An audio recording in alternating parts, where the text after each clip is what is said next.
one. Hi, Mark! Hey, John! On this episode of Rabid Fisherman, we're going to teach you the basics of bait casting. Stay tuned! Today we'll be teaching you the basics of bait casting using the Abu Garcia BlackMax 3, which is available on Amazon through the link below. Okay, let's go over some of the basic parts of the bait caster real quick. This is your thumb bar. It's what releases the line and your spool. This is your spool. This is your tension knob. This is your star drag. And then this is your brakes. Your brakes work essentially with just magnets to slow down your spool as you're casting.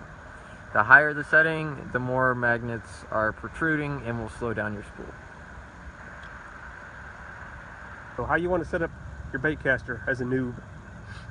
First, you want to take your brakes and you want to set that. Right now I've got it on free spool, which is kind of dangerous for newbies. You want to turn that up to max. That will cause you to have a little less distance, but it'll save you some headaches in the long run. And once you get better, then you could start lowering your brakes, cast a little bit farther once you get more comfortable. Secondly, what you want to do is adjust your tension knob so that way your lure at the end of the line falls at a slow and consistent speed. Alright, so now when you set up your bait caster properly, you want to adjust the lure so it has a very slow rate of fall. That's a little bit high on the high side, so you take your adjustment knob, crank it down a whisker, and give it another go. That's too much.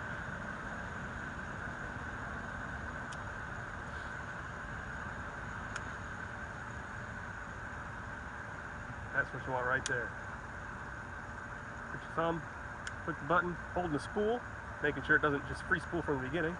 Grab with both hands, rear back, let her fly. And right before she hits the water, you put your thumb down and stop it. And there you go. That is a successful cast.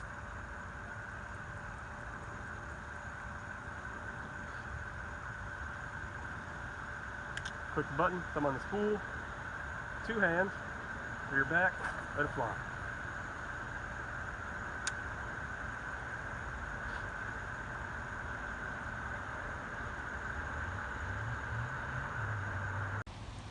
Alrighty, here's another view how to cast. Click down the thumb bar, hold the spool, rear back, two hands, let her fly. And right before she hits the water, thumb on the spool.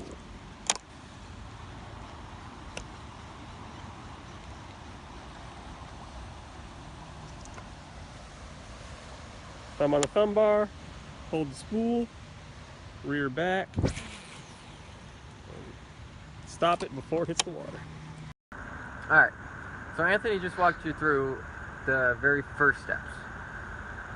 You're getting used to it. You want to cast a little bit further, so what you're going to start doing is you're going to take your brakes and just turn it down 3-4 clicks. That's what you'll start with, is your brakes, and then you'll make your cast. You got a little bit further. You get used to that. Then you'll start a little bit more.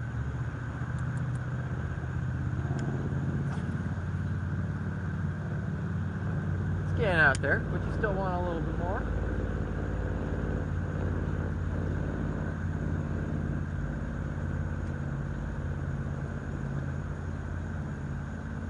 So once you have your brakes pretty low down, the next thing you'll want to be messing with is your tension knob.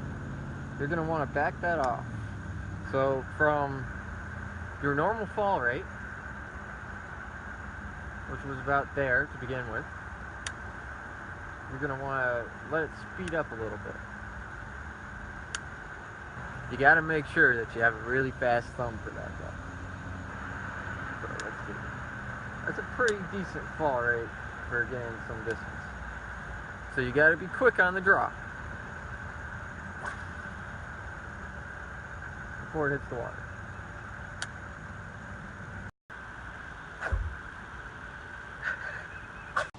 So as a beginner, this might happen to you. You click, you put your thumb on the spool, you make your cast, and you forget about that and you get a nasty old backlash, just like that one right there. So now to get rid of this backlash, you click your spool so it's free spooling. Pull a little bit.